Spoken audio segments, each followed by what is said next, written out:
E aí, meus lindos, tudo beleza com vocês? Então, dando continuidade aqui ao nosso assunto de Biologia 1, né? Biologia celular. A gente estava falando sobre bioquímica celular e continuando nossa aula, a gente vai falar hoje sobre esses carinhas aqui que são os carboidratos.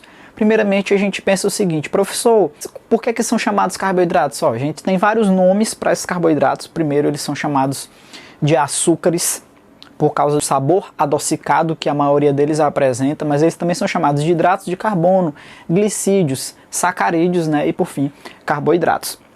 Professor, qual é a função dos carboidratos? No nosso organismo, a principal função dos carboidratos é a função energética, né?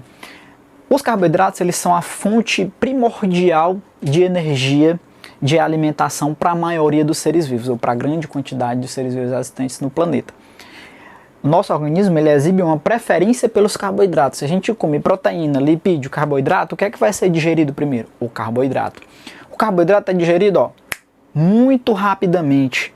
Tanto que quando uma pessoa tem uma síncope, ela desmaia por hipoglicemia. Por quê? Hipoglicemia significa o quê? Uma quantidade baixa de carboidrato no organismo.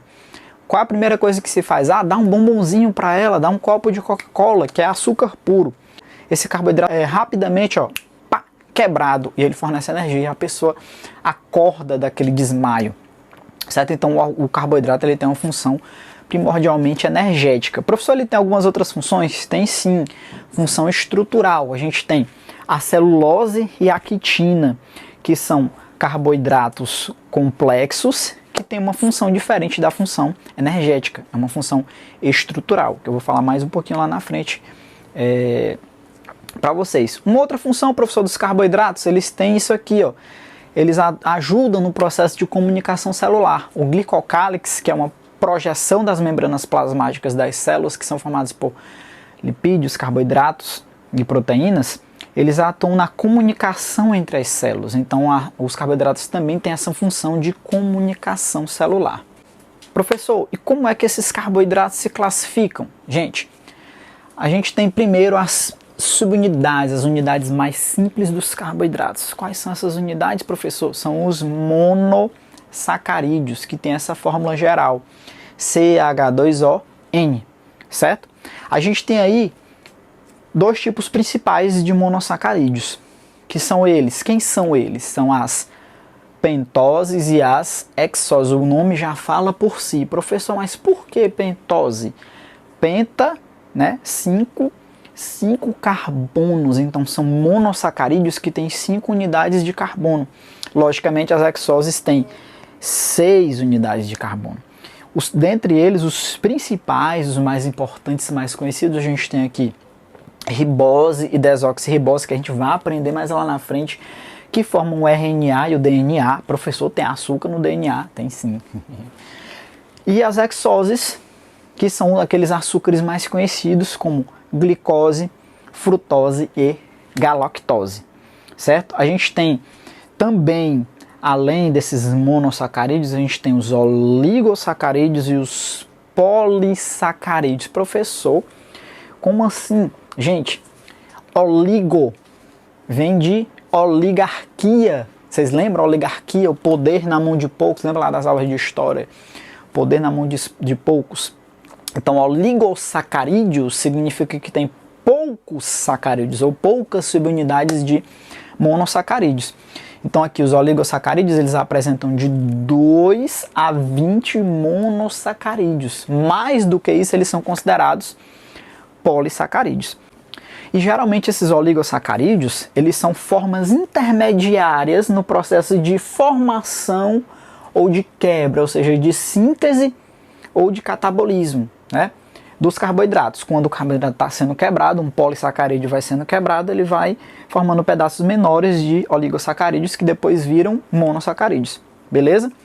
Esses carboidratos, eles se ligam numa ligação chamada de ligação glicosídica. Tá aqui, ó, ligação glicosídica. Professor, qual é a característica principal dessa ligação glicosídica? Toda vez que ela se forma, ela perde água, ela libera água. E aí, quando ela libera água, a gente chama também de síntese por desidratação. Por quê, professor? Porque perdeu água. Para a gente quebrar essa ligação, a gente vai colocar água. Daí ela vai ser quebrada por hidrólise. Ah, professor, então é por isso que quando a gente coloca o açúcar no café e a gente mistura o açúcar, dissolve, porque ele é um disacarídeo, a união de dois monossacarídeos, que é formado por a ligação glicosídica. Quando ele entra em contato com a água, aquela ligação glicosídica ela vai ser quebrada. E aí o açúcar se dissolve na água. Lembra que a gente viu lá na aula de água, que a água é o solvente universal? Então esses disacarídeos mais conhecidos, a gente tem a sacarose, que é o açúcar da cana. A gente tem a lactose, né, que todo mundo hoje fala sobre a lactose porque tem aquele problema de intolerância à lactose. É uma síndrome metabólica, as pessoas têm dificuldade ou não conseguem digerir a lactose. E aí isso vai causar problemas principalmente gastrointestinais, certo? Então anotem isso aí, síndrome metabólica. E finalmente a maltose, que é o açúcar que é utilizado para produzir bebidas alcoólicas, é o chamado de malte, é utilizado para produzir principalmente cerveja, certo? Além, gente, desses monossacarídeos, disacarídeos e oligosacarídeos, a gente tem os polissacarídeos. Esses polissacarídeos são carboidratos grandes, complexos, eles têm mais de 20 unidades de monossacarídeos. Professor, mas por que poli? Poli significa vários. Então, quando a gente fala assim, polímero, eu tenho uma substância grande. Polissacarídeo, um carboidrato grandão, com mais de 20 moléculas de monossacarídeos, certo? Professor, quais são esses polissacarídeos? Existem vários, mas os principais a gente tem o amido, a quitina e o glicogênio. Ah, esqueci de um, celulose. Esses 4 tipos que eu coloquei aqui são carboidratos do tipo polissacarídeo. Beleza? Professor, qual é a função de cada um deles? O amido, ele é a reserva dos vegetais. Então, quando você fala amido de milho, né, não é a maisena tem a maisena amarga e tem a maisena, o amido de milho, que aí você usa para fazer aquela papinha de maisena, né? A mãe faz aquela papinha, joga a canelinha em cima e você come a papinha, beleza? Aquilo ali é um polissacarídeo, é um amido, polissacarídeo de origem vegetal, que tem função energética, reserva de energia dos vegetais, certo? A gente tem aqui a quitina. A quitina ela tem uma função estrutural. Em quem, professor? É parede celular dos fungos e algas e também forma o exoesqueleto dos artrópodes. Professor, quem são os artrópodes?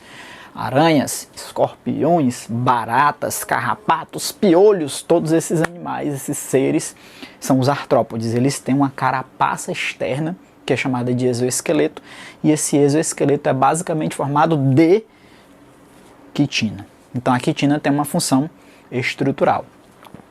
Depois a gente tem o glicogênio. Professor, o glicogênio. O glicogênio é o carboidrato do tipo polissacarídeo de reserva energética dos animais. Então nós, seres humanos, vamos guardar glicogênio aonde? Nos nossos músculos. Por que, professor, nos músculos? Porque é os músculos que fazem o nosso movimento. Então a energia tem que estar disponível ali. E no fígado. Então quando a gente come os carboidratos, o excesso que não é utilizado ali imediatamente é reservado na forma de glicogênio. Se você come carboidrato demais, eventualmente esse glicogênio pode ser transformado em lipídio. E aí você começa a acumular as gordurinhas localizadas, né? O culote, a barriguinha, todas essas coisas aí que a gente forma pelo consumo excessivo de carboidratos. E por último, mas não menos importante, nós temos a celulose. A celulose, gente, ela tem uma função estrutural e ela forma a parede celular dos vegetais, certo? Ela é utilizada para várias coisas. Professor, a gente sabe que a celulose é utilizada para produzir papel. Sim, a celulose também é utilizada para produzir papel. Então nota-se aí a sua função estrutural. Beleza, gente? Se você tiver alguma dúvida, comentários, Deem aquele joinha, deem aquela curtida, se inscrevam no canal, sigam @BionetoTHE. Valeu!